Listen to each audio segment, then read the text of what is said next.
21 minutos, estamos en un nuevo bloque de la Resistencia y vamos a estar hablando un poco de Brasil, el querido país vecino que tenemos, que sabemos que también que tenemos muchísimos seguidores, y tenemos nuestra amiga Sarah Winter también, a quien hemos intentado traer para el día de la fecha pero no nos ha respondido WhatsApp, y vamos a estar hablando un poco de algunas noticias de Brasil que estuvimos recolectando. Y la primera es que Bolsonaro, en su carrera claramente hacia 2022, que hay rumores que va a ser candidato, otros que no y demás, impulsa cambios en su gabinete. Y muchísima gente, y muchísimos analistas dicen, esto es claramente una debilidad que muestra Bolsonaro y demás. Vamos a comentarle un poco por qué impulsa estos cambios. Justamente el presidente Jair Bolsonaro quiere pisar el acelerador, como se dice, en algunos proyectos de ley que debe votar el Congreso antes de que se termine su primer mandato, porque son reformas claves que él propuso cuando era candidato a presidente, claramente. El poder legislativo se encuentra en manos de partidos políticos, que como bien he explicado ahora hace muchísimas veces, está todo en el centro político hoy en día, que en Brasil se denomina el famoso centrado. El objetivo de Bolsonaro justamente es lograr el apoyo de este grupo de centro-derecha, del centrado, no de la centro-izquierda claramente, con el objetivo de ganar mayor apoyo dentro de este grupo legislativo. Anunció en esta semana justamente que llevará a cambios pequeñas reformas ministeriales que él denominó, para darle lugar a algunas personas, a algunas figuras importantes del centrado en su gobierno. Uno de estos, por ejemplo, es el senador del centrado que irá a la Casa Civil, que confirmó el nombre de Ciro Nogueira, que es del partido centroderechista progresista, que este ministro, para ver la importancia que le está dando a alguien del centrado, sería como el jefe de gabinete argentino. Una persona con muchísimo poder dentro del gobierno. A su vez, también le daría más poder a Onyx Lorenzoni, que es un actual diputado del Partido Centrista Demócrata, uno de los más importantes en sentido de escaños o de votos también del centrado, y que se va a desempeñar... que se desempeñó como secretario de la presidencia desde principio de año. Y acá haría un error que le llamó del ajedrez justamente, y pasaría a ser el senador Ciro Nogueira pasa a la Casa Civil, y el general Luis Eduardo Ramos pasa a la Secretaría de la Presidencia, y Lorenzoni saldría altamente beneficio de esta reforma, ya que asumiría como primer ministro de Trabajo del gobierno de Bolsonaro. Hay que recordar que desde que comenzó la gestión Bolsonaro nunca hubo ministro de Trabajo, porque justamente habían sido absorbidas por el gran ministro de Economía, Pablo Guedes, con el objetivo de achicar el Estado, gasto público y demás. Es más, hay que recordar que Bolsonaro ha dicho muchísimas veces que para él era el vicio un ministerio de trabajo, ya que la mayor forma de lograr ministerio de trabajo, de lograr generar más empleo y demás, es reduciendo impuestos y todas las reformas pro mercado, pro libertad económica que ha hecho. Pero como el centrado le pidió en el Congreso que post pandemia se justamente reinstaure el Ministerio de Trabajo, con una cuestión de política y lograr este apoyo para luego otras reformas y otras leyes importantes, va a devolver este ministerio y se lo va a dar a las manos a quien comentábamos antes, que forma parte del famoso centrado. Entonces, explicó Pablo Guedes, vamos a hacer un cambio organizativo, estas novedades van exactamente en la dirección de más empleo y mejoran los ingresos, y vamos a acelerar el ritmo de la creación de empleo. A su vez, relacionado a todo esto, Bolsonaro sabemos que es una persona a la cual no le gusta el déficit fiscal, y mientras menos gasto pueda tener el Estado, mejor. Y justamente Bolsonaro va a vetar el nuevo fondo electoral que aumentaba, mejor dicho, en un 235% el gasto público. ¿Por qué lo va a vetar? Por dos cuestiones políticas, claramente. Primero, el principal, hay que recordar que este es un presupuesto para las elecciones del año que viene, en 2022, que triplicaba el gasto público, y el presidente dijo que él no lo sancionaría, ya que él pide nuevamente el voto impreso y auditable. Dato de color, las manifestaciones del fin de semana fueron multitudinarias a favor de Bolsonaro y a favor del voto impreso y auditable justamente. Y también hay que recordar que en toda esta cuestión del fraude, que ya vamos a tocar en la próxima noticia también, hay un par de noticias de algunos videos que estuvo sacando todo el sector de Bolsonaro, hijos y demás, difundiendo todo el fraude que hubo en las elecciones anteriores y todo lo que ellos pronostican que podría llegar a haber. En este nuevo fondo electoral de 5.700 millones de reales que fue aprobado en el Congreso, Bolsonaro dijo que es una cifra de dinero que en mi opinión se está desperdiciando, y le puedo adelantar a todo el pueblo que no será sancionado porque lo va a vetar justamente. Y él dijo que tiene que convivir en armonía con el poder legislativo, pero no todo lo que presentó el legislativo se va a aprobar, y no todo lo que el legislativo apruebe tengo la obligación de aceptarlo. A su vez, hay que recordar que Bolsonaro parte de este aumento era una intención, que es lo que analizó Bolsonaro, de poder justificar que no se ponga el voto, como él quería, impreso y auditable. Entonces él entendió que la mejor forma es que se deje de lado y vetar esto para poder seguir con su proyecto de la reforma electoral que hemos mencionado millones de veces, y también estuvo siendo un poco duro y crítico contra el Tribunal Superior Electoral, algo que también hemos dialogado y hay muchos videos de Sarah Winter, tanto en el canal de Horacio Justo como en el nuestro de La Resistencia, en el cual dijo que las mismas personas que sacaron a Lula de la cárcel y lo hicieron elegible contarán en secreto los votos dentro del Tribunal Supremo Electoral. Las mismas personas, aseguró Bolsonaro. Y relacionado a las elecciones 2022, que ya cada vez falta menos tiempo, Sergio Moro, un nombre conocido para todos nosotros, para Brasil, que es el ex juez que se está reuniendo justamente con dirigentes del Centrado, el bloque que mencionábamos antes, para ser candidato en 2022 contra Lula y contra Bolsonaro. Justamente Moro, el juez responsable, que acordarse que fue quien llevó a la cárcel a Lula da Silva, y luego también fue quien dijo que había habido corrupción dentro del gobierno de Bolsonaro, pero cuando declaró la justicia dijo que él no había visto nada que justamente demostrara ni corrupción ni nada de todo esto.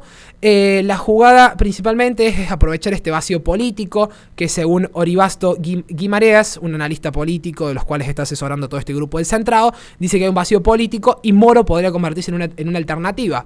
Y expresó: Brasil vive una política bipolar, que es una cosa absurda. Hoy la opción es entre la corrupción de izquierda y la corrupción de la derecha. Son dos corrupciones con diferentes colores ideológicos, pero son gobiernos igualmente corruptos. Uno está involucrado con el negocio de determinada sustancia de hoy en día, y el otro, Lula da Silva, ni siquiera es necesario hablar, refiriéndose a toda la cuestión de Odebrecht y toda la corrupción que ya hemos mencionado millones de veces acá. Y dice que Brasil no debe reducirse a estas dos opciones, sino que tiene que ir por una tercera vía. Me hace recordar a muchos candidatos de la Argentina intentando romper la bipolaridad.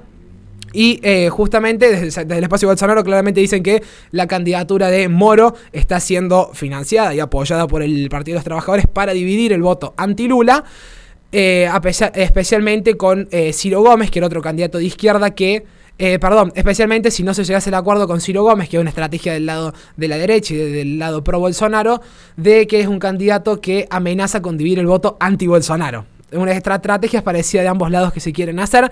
Hay que recordar también que el 24 de abril del 2020 Moro fue cuando renunció al gobierno, acusando al presidente Bolsonaro de injerencia de la Policía Federal, algo que hasta la fecha, hoy en día 2 de agosto del 2021, no ha sido probado, no hay ninguna prueba ni nada. Y hay que recordar que Moro fue contratado también en su momento como columnista en Radio Globo, y posteriormente, cuando fue citado a declarar por las denuncias contra el presidente ante la justicia, como mencionaba anteriormente, dijo que él nunca vio corrupción en el gobierno. Pero bueno, él se ha ido por supuestamente corrupción. Rami, Horacio. Sí, solamente quería remarcar el tema específico de Bolsonaro de cara a las próximas elecciones, en torno al rol que va a tomar el Poder Judicial. Porque ciertamente las elecciones, salvo que sea una mayoría aplastante pro Bolsonaro está en la condición que tiene todo boxeador cuando va a pelear por el título de Buenos Aires: o gana por nocaut o gana por nocaut, porque si va a tarjeta pierde. Por punto pierde. Necesariamente. Y lo mismo va a suceder acá. Digo esto porque se va a dar incluso un contexto de una serie de manifestaciones y escándalos propios de la izquierda próxima a elecciones, cuando hay un mandato de derecha, mencionó en Trump como en tantos otros espacios. Y creo que esto es lo que ha generado que Bolsonaro deba apresurar ciertas modificaciones estructurales de su gobierno, previendo lo que es el realismo político. Insisto, uno puede estar muy firme en sus principios, pero el realismo político está allí y hay que tomar nota de ello. Entonces, el ejemplo de Estados Unidos con Trump. Exactamente, entonces, y más considerando que mantiene relación con Osvaldo Carvalho, entonces creo que en este sentido es prudente lo que está haciendo. Yo considero que es muy prudente lo que está haciendo. Creo que ha colisionado con la realidad, porque sabe que no tiene hoy el poder político que desearía tener, que hoy su principal amenaza no es Lula, hoy su principal amenaza es en primer lugar el Poder Judicial, en segundo lugar la prensa. O sea, hoy no hay oposición para Bolsonaro. O sea, es un desastre la izquierda en Brasil. Sí es peligroso el poder mediático y el poder judicial. Y en ese sentido Bolsonaro también, a ver, todos somos pro Bolsonaro, pero también es cierto que ha tenido ciertas improlijidades, entendió tarde de que no alcanzaba con llegar a la presidencia si las bases no estaban bien estructuradas. Ha entendido que desde un pequeño concejal hasta el último de los militantes tiene un peso político impresionante. Incluso la desprolijidad que mantuvo con Sarah Winter también le va a costar, y claro que le va a costar. Entonces ahora de repente está con tiempos apremiantes en una carrera electoral, que esto también es parte del dogma de democracia. No se pueden generar cambios sustanciales si uno está constantemente buscando sostener el poder que permite dichos cambios. Entonces es entendible, no estoy justificando, digo, es entendible lo que hace. Yo creo que haría lo mismo en una situación similar, dada la prudencia y dado también los tiempos que corren. Rami. Y una caída de Bolsonaro, eso es lo que yo les pregunto también a ustedes, ¿cómo verían, digamos, la opinión de ustedes, ¿no? Porque la mía sería ver ya una catástrofe en todo el Sudamérica, el continente entero, básicamente, casi. Porque bueno, aparte de que lo que ocurrió en Cuba, viste, es como que te da una esperanza que al final fue, por ahora no sé, está en stand-by, ¿no es cierto? Pero si una caída de Bolsonaro, yo me imagino, no quedaría uno que digamos, bueno, salvo tenemos que ir a Europa, ahí donde está Orbán, ¿no? Sí. Duda, pero yo lo veo muy complicado, o sea, porque, bueno, está Pedro Castillo ahora en Perú, y hubo protestas también en Perú, hablando justo de un vecino de Brasil, por lo que quiere poner a un ministro vinculado con subversivos, organizaciones subversivas, y lo veo muy complicado yo, digamos, a eso. No sé si vos, Nico, ¿cómo lo ves también a ese? Que vos sos fan de Bolsonaro claramente, así que... Y bueno, yo justamente creo que es muy importante lo que mencionaba ahora, eso también, el poder mediático que está habiendo ahora mismo desde diarios argentinos, hablando de las fuerzas militares de Brasil tienen que elegir si quedarse con el lado democrático o con Bolsonaro. Discúlpenme, queridos periodistas argentinos de dicho diario, pero Bolsonaro fue el presidente con más votos elegidos de América Latina en el último tiempo. Es un diario conocido de Buenos Aires, no hay ningún problema. Sí. En el cual claramente tiene tintes izquierdistas. ¿Cuál no? ¿Cuál no? Claro, eso no está complicado saber cuál es. Paso palabra. Empieza con T, con C, con... Todos. Son esos, bueno. Y justamente me parece sumamente interesante ver cómo queda, algo que venimos también dialogando muchísimas veces, cómo queda la situación de Latinoamérica, América del Sur principalmente, lo cual prácticamente, si no es progre, es izquierda vieja. Lo cual todavía es interesante. La cuestión de Perú, por ejemplo, con Castillo, con todo el problema que tiene para armar el gabinete, como bien mencionaba Rami, cómo va a quedar Chile post elecciones y post reforma constitucional, donde pareciera que también va a ganar la izquierda. ¿Qué pasa, Horacio? Chile po. No, que fuiste a Chile. Sí, sí, Chile. Sí. También la cuestión de Argentina, claramente cómo queda conformado el Congreso este año, y la mayoría de los países cómo lamentablemente están girando por legal o por fraude hacia la izquierda. Te tengo una pregunta nomás. Sí. ¿Qué te pareció Pedro Castillo cuando dijo, quiero saber la opinión porque no lo tocamos el tema, pero sí. Él dijo, tienen 72 horas los delincuentes para abandonar el país y tienen los que no estudian ni trabajan van a hacer el servicio militar. Qué extraño lo que dijo. Hay algo que nadie vio en la cuestión del servicio militar. Más del 55% de la población peruana que trabaja es en negro. O sea, estás obligando a las empresas claramente a un blanqueamiento laboral, porque si no los va a tener que ir a trabajar. ¿Rodri? Algo muy interesante que me pareció de lo que comentabas, Nico, de cuando presentabas la noticia y el análisis, es cómo esta derecha que no cae en el centro es siempre la prudente con las arcas públicas.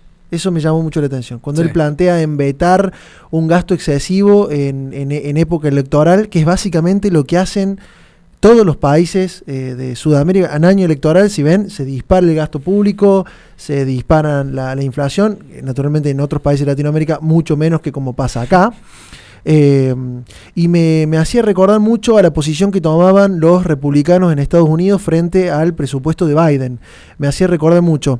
Y por último, es muy llamativo cómo esta derecha que no cae en el centro siempre tiene algún que otro tinte conservador. Eso me llama la atención. Siempre algún que otro tinte conservador lo tiene, y el que cae más en el centro y coquetea con el, parece ser, con el liber progre a veces, ¿no? Sí.